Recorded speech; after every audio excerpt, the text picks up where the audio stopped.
Assalamualaikum warahmatullahi wabarakatuh. Hari ini pembelajaran IPA materi siklus perkembangan biakan beberapa hewan.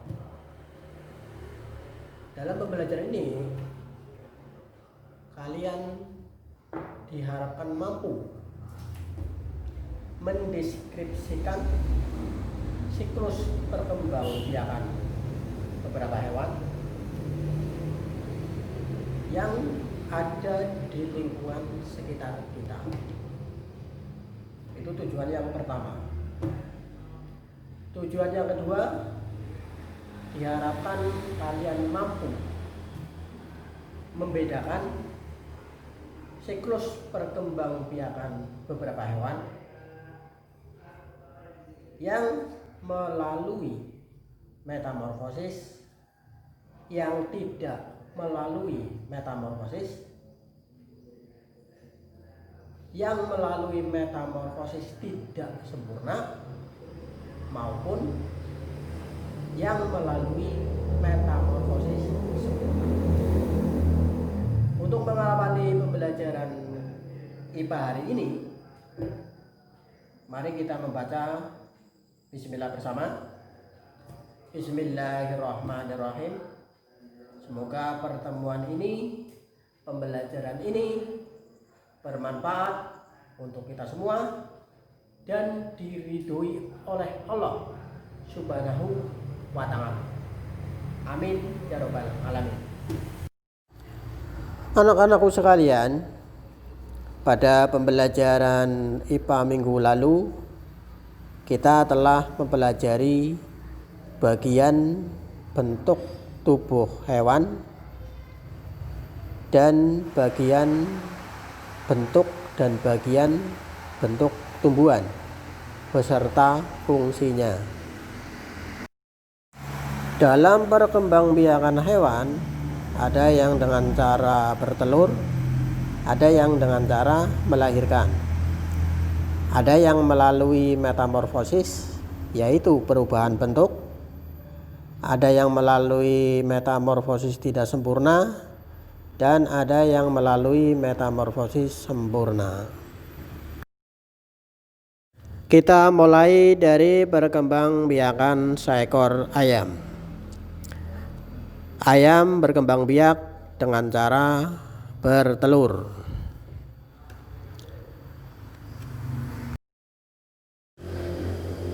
Setelah selama 21 hari dierami, kemudian telur tersebut menetas menjadi anak ayam.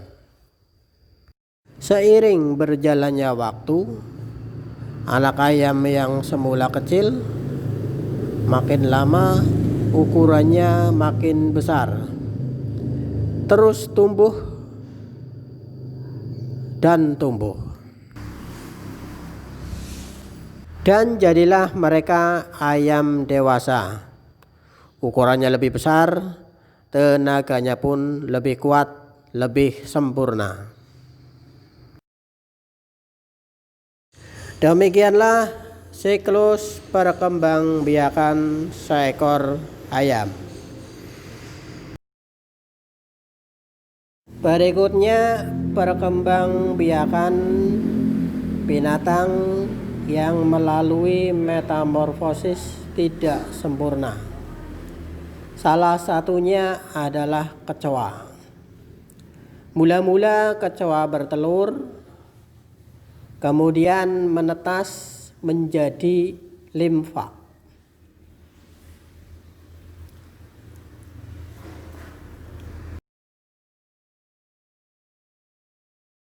Limfa itu adalah kecoa muda.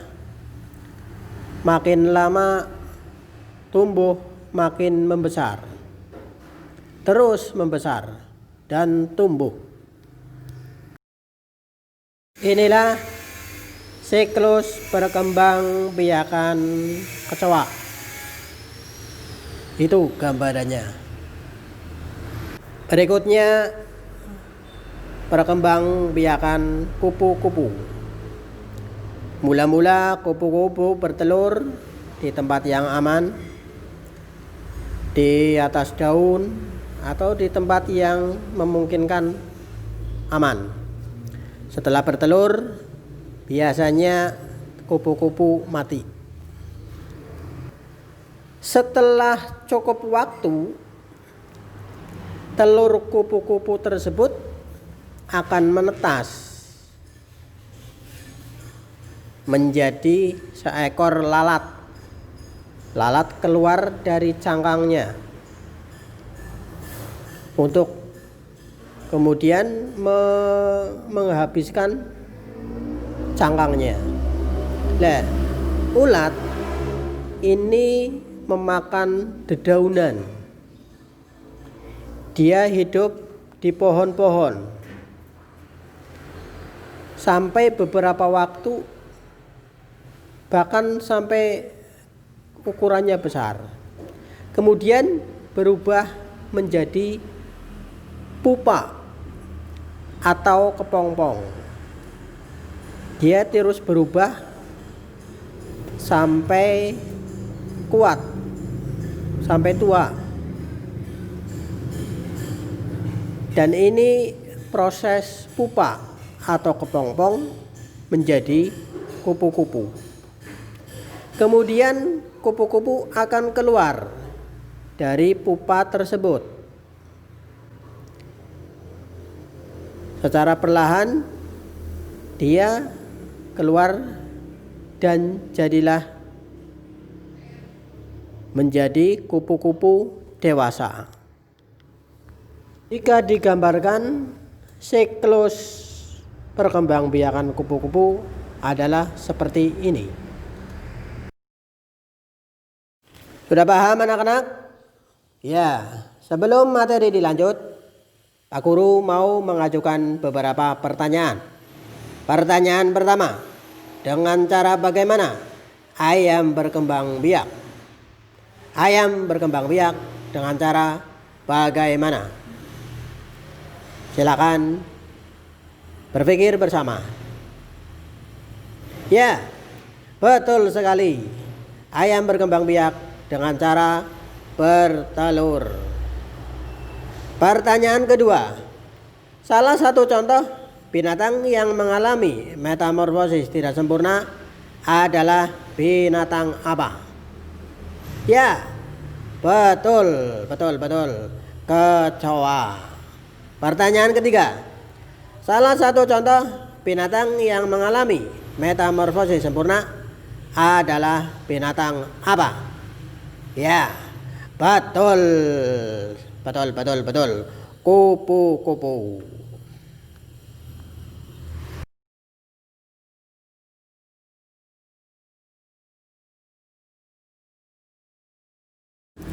Berikutnya, binatang yang mengalami perkembangbiakan metamorfosis sempurna adalah seekor lalat. Kamu harus berhati-hati karena lalat menyebarkan berbagai penyakit karena hidupnya di tempat yang kotor. Setelah memungkinkan, telur akan dikeluarkan oleh lalat dalam jumlah sampai ratusan. Dia bertelur di tempat yang memiliki banyak makanan, biasanya di bangkai atau di sampah-sampah. Oleh karena itu, sangat berhati-hati. Harus berhati-hati kepada lalat karena menyebarkan banyak penyakit. Ini sekitar jumlah telur dari lalat. Seekor semut pun tidak mau makan telurnya lalat. Dalam beberapa waktu, telur lalat ini akan menetas menjadi larva, atau yang biasa kita kenal belatung. Belatung adalah pemakan bangkai. Di dalam bangkailah larva lalat hidup dalam waktu sampai kadang-kadang bangkai itu habis dimakan oleh belatung-belatung tersebut. Dia terus berkembang sampai umurnya cukup. Ini gambaran dari larva lalat. Jumlahnya sangat banyak dan dalam waktu yang cukup dia akan mencari tempat yang aman, karena waktu akan menjadi pupa atau kepompong. Kepompong juga memiliki waktu supaya lebih kuat, lebih cukup umur, dan kondisinya lebih mengeras. Setelah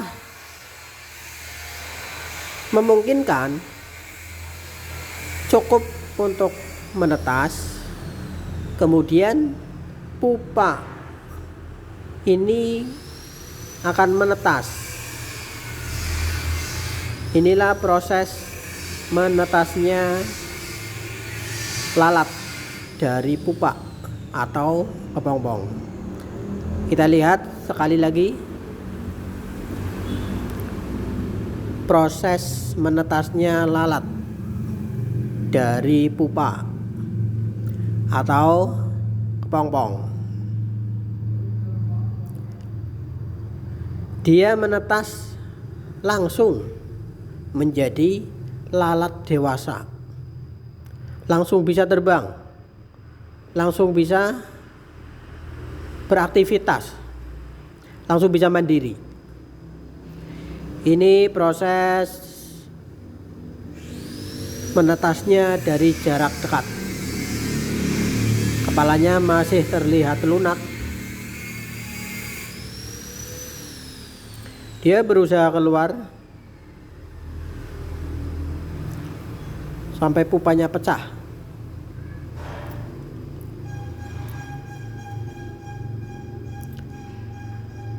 Itu antara lain proses bagaimana binatang metamorfosis sempurna mengalami siklus perkembangbiakan.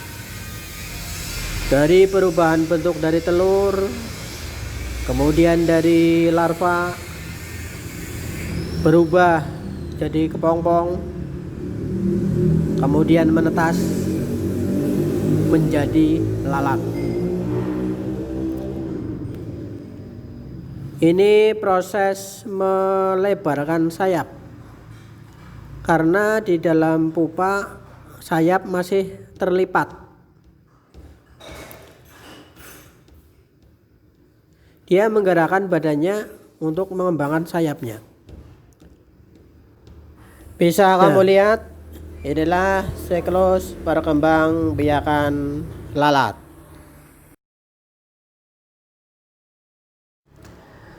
Demikianlah pelajaran kita hari ini. Pak Guru sudah memberikan uraian beberapa contoh siklus perkembangbiakan beberapa hewan. Dari yang tidak mengalami metamorfosis, yang mengalami metamorfosis tidak sempurna, maupun yang sempurna.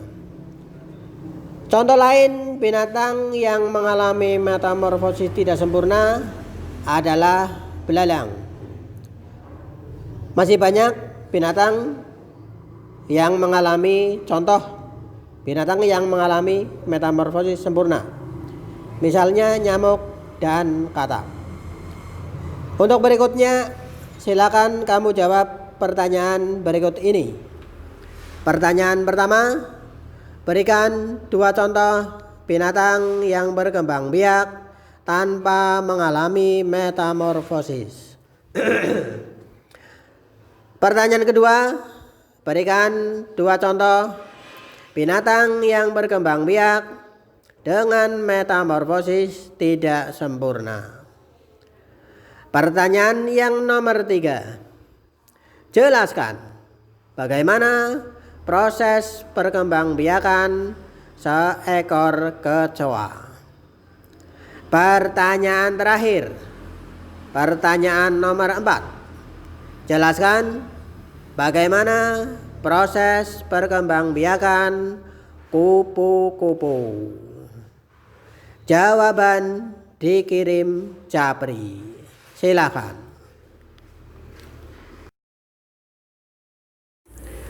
Sebagai penutup, Pak Guru ingatkan kalian harus rajin-rajin belajar. Walau dalam kondisi seperti ini, jangan pernah menyerah untuk belajar agar pintar dan bermanfaat. Pak Guru akhiri. Wassalamualaikum warahmatullahi wabarakatuh.